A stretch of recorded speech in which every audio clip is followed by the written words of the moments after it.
இந்த வீடியோ யார் பார்க்குறீங்கன்னா, என்னதான் படிக்கிறது, எதுக்கு தான் படிக்கிறதுன்னு நினைக்கிறவங்க பாருங்கள். அதுக்குன்னு நீங்கள் தான் பார்க்க வேணாம்னு சொல்லி நீங்களும் பாருங்கள். நீங்கள் தான் மெயினாக பாருங்கள். ஓகேயா?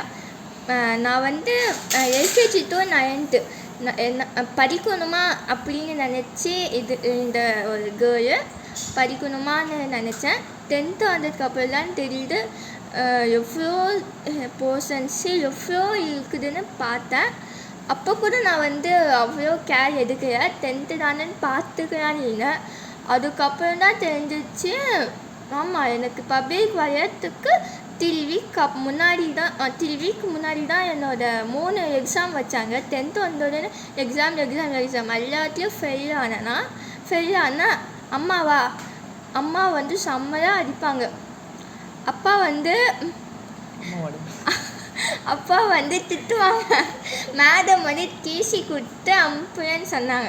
அதுக்கப்புறம் தான் எனக்கு தெரிஞ்சிச்சு, ஐயோ 10th இப்படியா இருக்குமா 10th இப்படியுமா இருக்குமா 10th தெரிஞ்சிச்சு.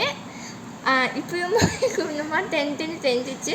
அதுக்கப்புறம் 3 வீக் முன்னாடி எங்கள் அக்கா வீட்டுக்கு போனேன். நானும் எங்கள் அக்காவும் படிப்பு அவ்வளோ படித்தோம். காலையில் 5 மணிக்கு நைட்டு 1 o'clock வரைக்கும் உட்காந்து படிப்பு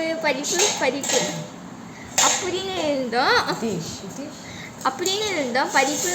படிப்புன்னு தான் இருந்தோம். அதுக்கப்புறம் வந்து போய் எழுதுனேன்.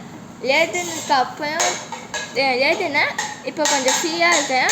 ரிசல்ட் அப்போ தான் என்னோட கதி என்னான்னு தெரியும். என்ன மாதிரி இருக்கிறவங்க ஸ்டூடெண்ட்ஸ்க்கு இந்த இது வந்து மெமரி வச்சுக்கோங்க.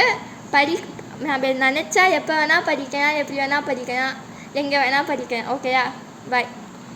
இந்த மாதிரி மோட்டிவேஷன் வீடியோ வேணும்னா என் சேனலை சப்ஸ்கிரைப் பண்ணுங்கள். ஓகே, பாய்.